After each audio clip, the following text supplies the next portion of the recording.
sharp. This way! Over here!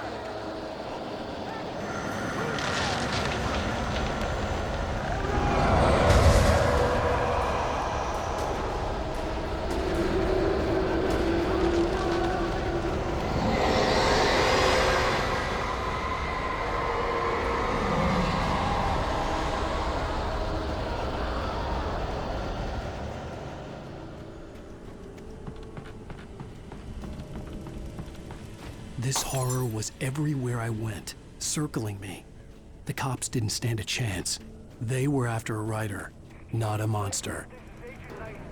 I've lost contact with most of the men you assigned to me. It's Wake's doing.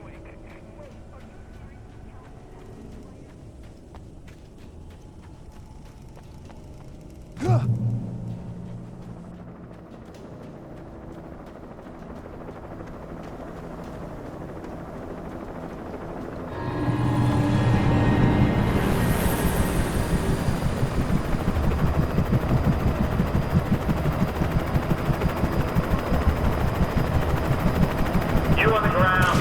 Hold it right there. There's no way to run. Freeze!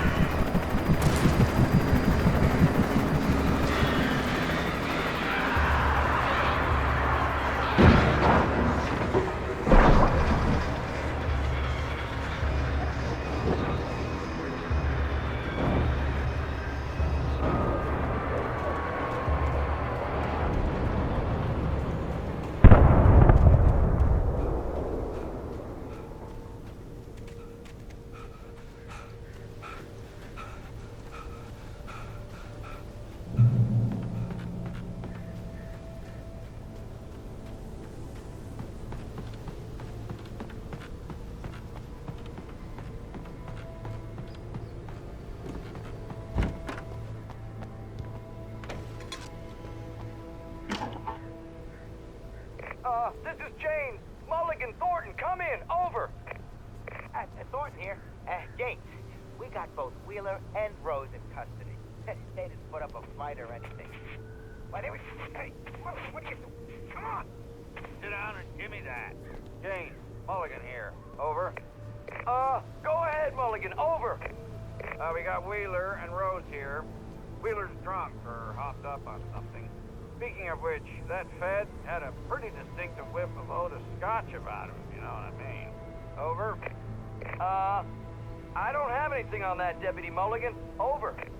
Well, whatever. Anyway, Rose is just being plain weird here. You better get Doc in to take a look at both. Over. Gotcha. You better get them here quickly. The, Fed's gonna want to interview Wheeler. Over. Oh, yeah, I'll bet he does. Looks like they have a lot in common. Mulligan out.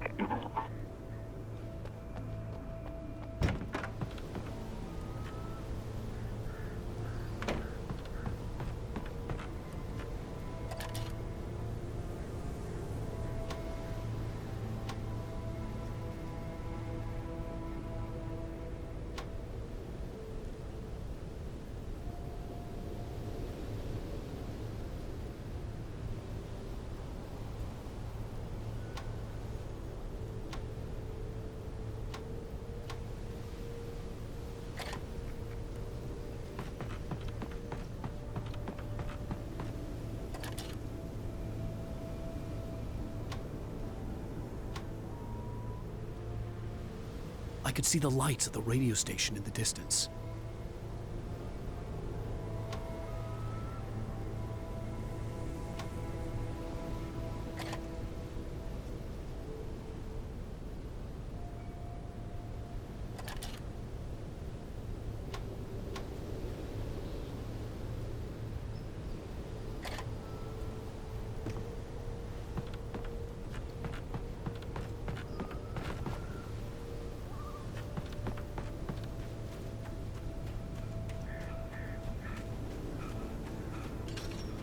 I imagined that the broadcast tower in the distance was part of the local radio station. Maine seemed like a decent guy. Perhaps he could give me directions to the coal mine.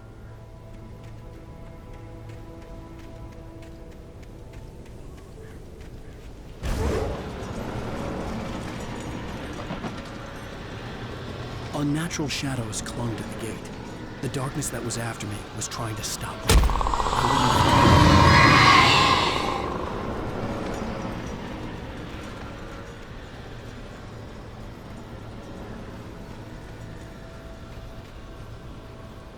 wouldn't. There was no power to the searchlight.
It took me a moment to recognize the flashbang grenades.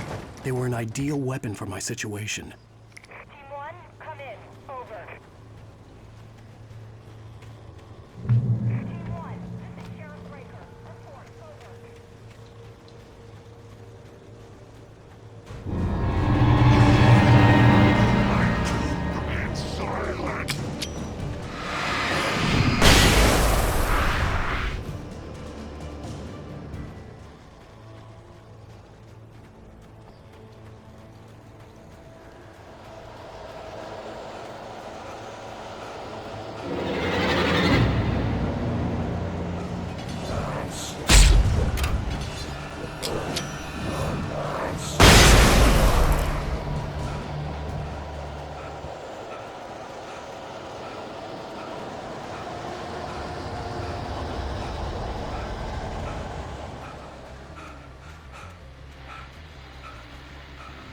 And here's another call. You're on KBFFM with Pat Maine. It's Milt Peabody, Pat. What's on your mind, Milt? Well, I live near the trailer park, Pat, and there's a big ruckus going on over there. Well, that's just up the road from me, too. What's going on, do you know? I don't know, but there's a bunch of police cars there, lots of sirens, a helicopter buzzing around, and I think I heard some gunshots. Gunshots? Yes, sir, like from a pistol. So can you find out what's going on? Because it's just next door and they're popping off guns there. They're still shooting? No, it was maybe 10-15 minutes ago. It sounds serious, Pat. I'm telling you, it don't sound like no party. Well, I'm certainly going to give the station a call, Milt. Okay. You'll hear it here as soon as I hear from them. Okay, thanks.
I hope Maine could lend me a car to get to the coal mine. Oh, hello, Lorna. What do you have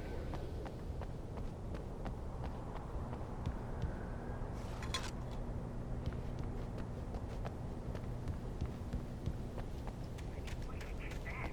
The sheriff should be helping us normal citizens instead of wasting resources on those people. Well, You'll have to try to sort themselves out. I'm sorry, but my granddaddy settled in Bright Falls in 1911. well, thank you very much for that compassionate viewpoint, Lorna. Oh, here's a little surprise. The famous writer Alan Wake just walked in, folks. I'm going to see if I can talk him into an interview. Come on in, Mr. Wake. Oh, I'm so glad you could find the time to do this, Mr. Wake. Nowhere to run now, Dan Brown. You back away from me. Don't hurt her. Whoa, whoa, whoa. Everyone calm down. Put the gun down. We're all friends here, right? Cool your jets, Nightingale. We got him. Judas Priest! What the hell's the matter with you? There's a civilian in there.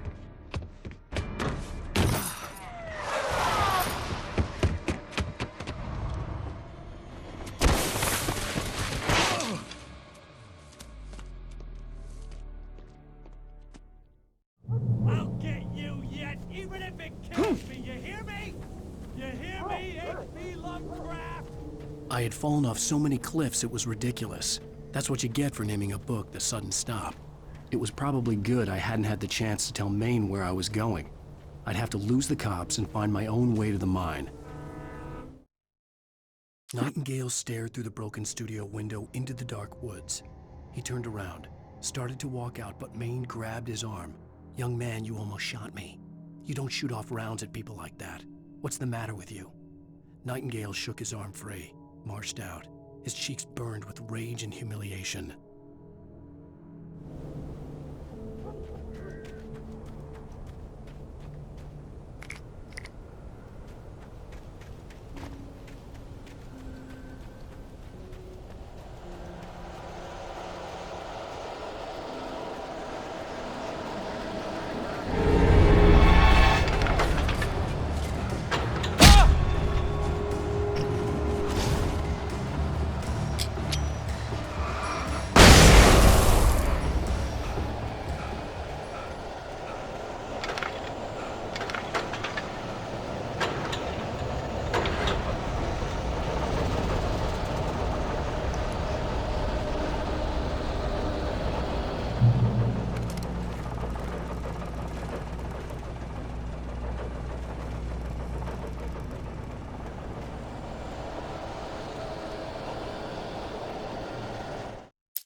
There was no sensible reason for the power company work lights to be here.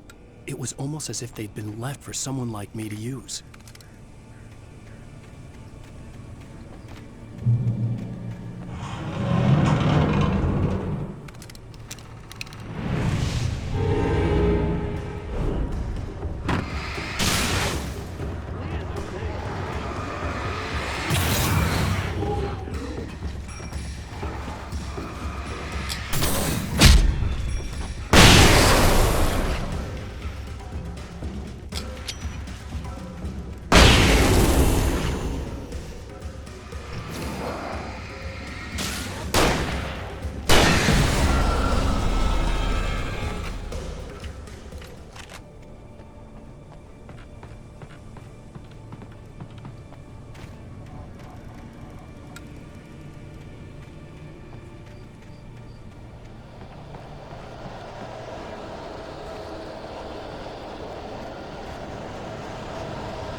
The bulldozer's engine roared to life. Mud and rocks flew as it fought for traction.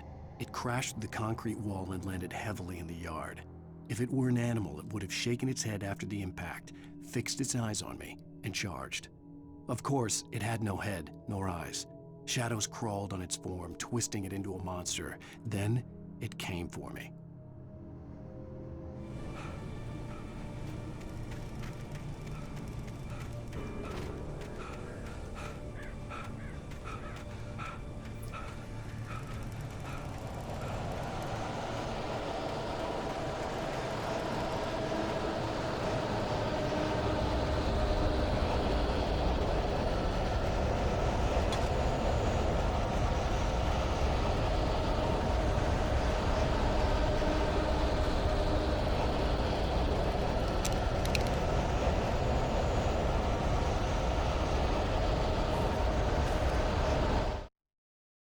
Sarah trusted her gut, and her gut said Agent Nightingale was an asshole. He felt wrong, and it wasn't just the smell of stale booze. It was in the way he flashed his badge, pulled rank, the look in his eyes when he wanted answers. Where was Alan Wake? What was this about an accident? Where was his wife? And most importantly, why did she let Wake go? He wouldn't answer her questions. Federal business was all he'd say.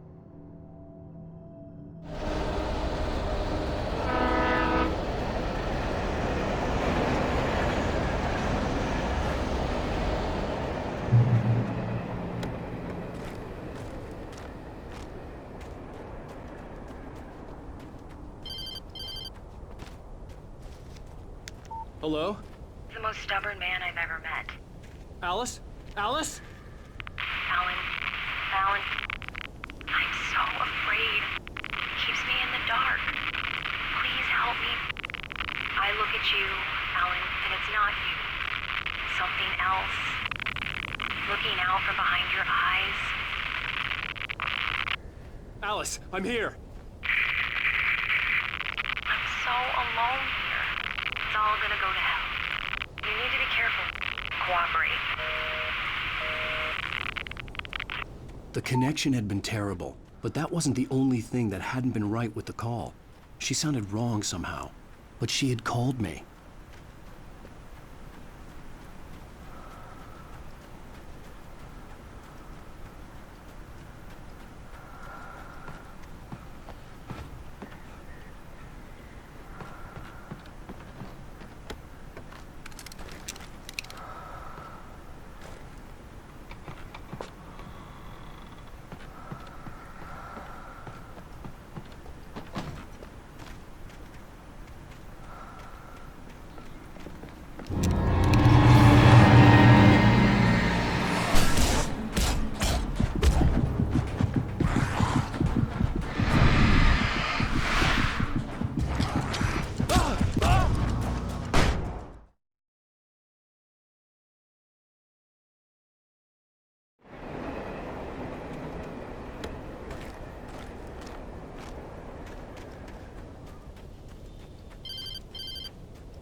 Hello?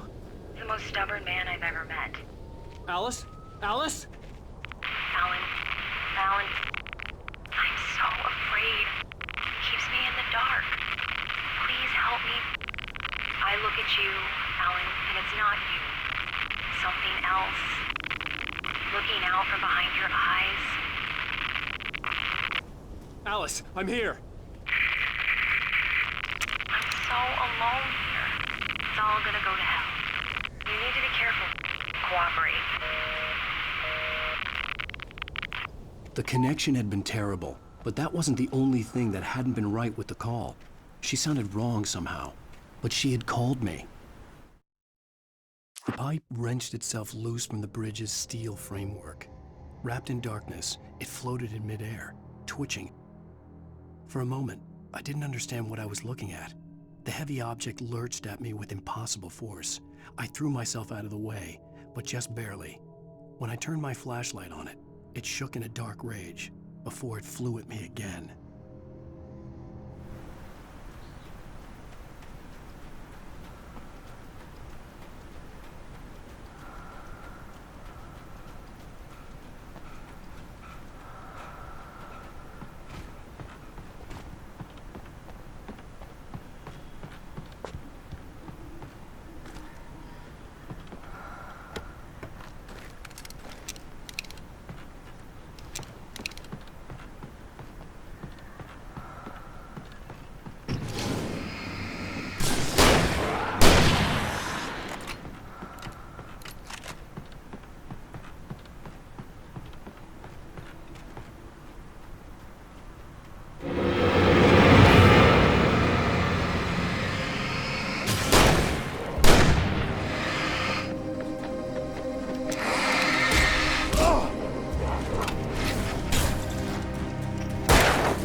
I could see a railway bridge up ahead, and a warehouse of some sort on the opposite shore.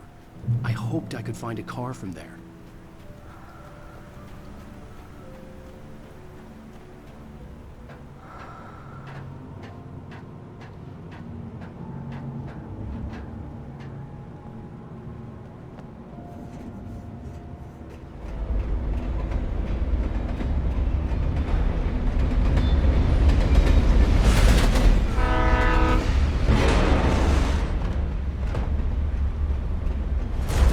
That was pursuing me was growing stronger, and it was taking over everything in its path.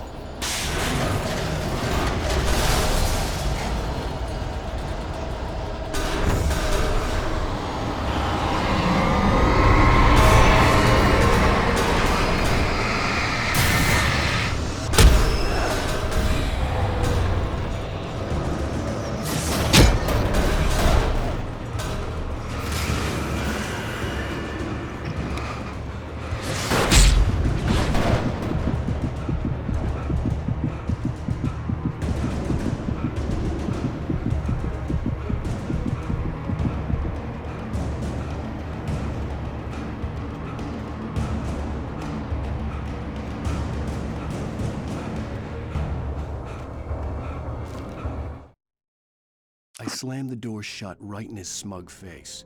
He pleaded for me to open the door. True to form, the asshole actually thought I would obey. I had no sympathy left, no guilt either, not for him.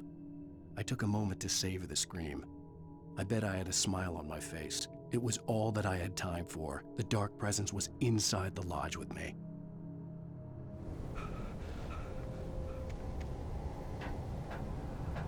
As a teenager, just starting to get interested in writing, Stephen King had been a source of inspiration to me. I thought about all the inanimate objects that had come to life in his books.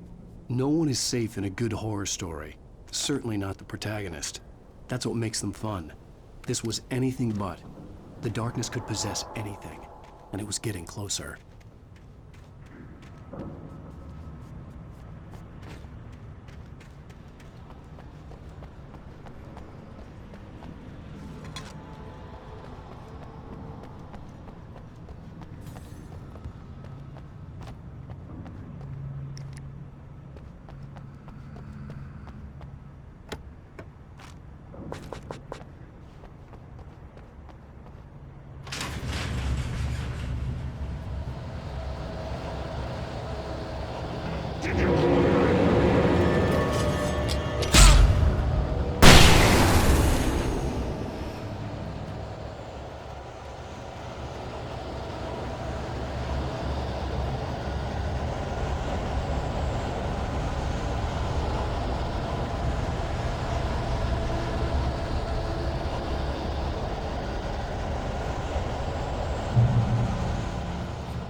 take the facts of our existence for granted, unaware that they are merely a thin veneer of desperate self-delusion, covering a vast cosmos of madness and horror.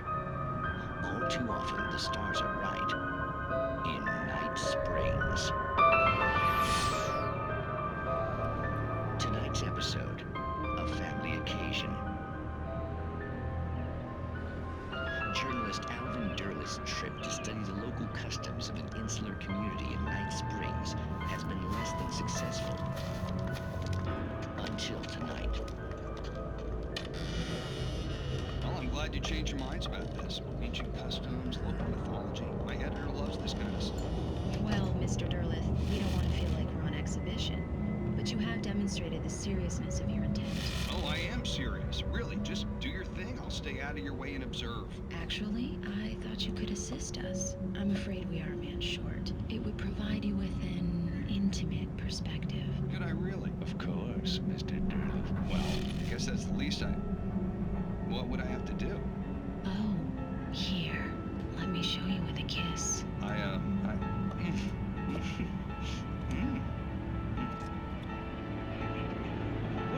did you add?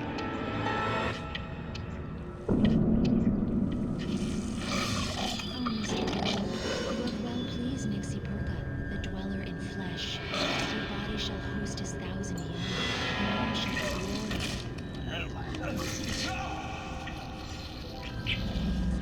Shh, darling, be calm. Shh.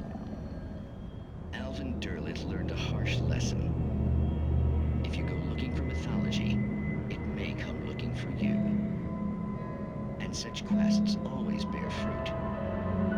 Night Springs.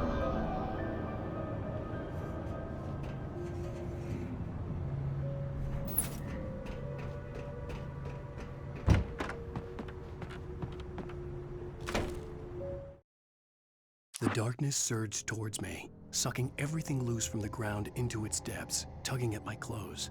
I saw the flare the kidnapper had dropped and threw myself towards it just as I felt my feet leave the ground. The darkness embraced me with the force of a tornado. Somehow I managed to light the flare. The darkness roared and cast me away. I fell toward the dark waters of the lake far below.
I had never been this glad to see the sunrise.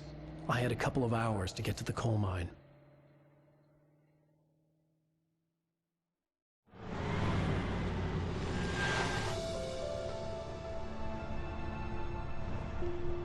The coal mine wasn't far now.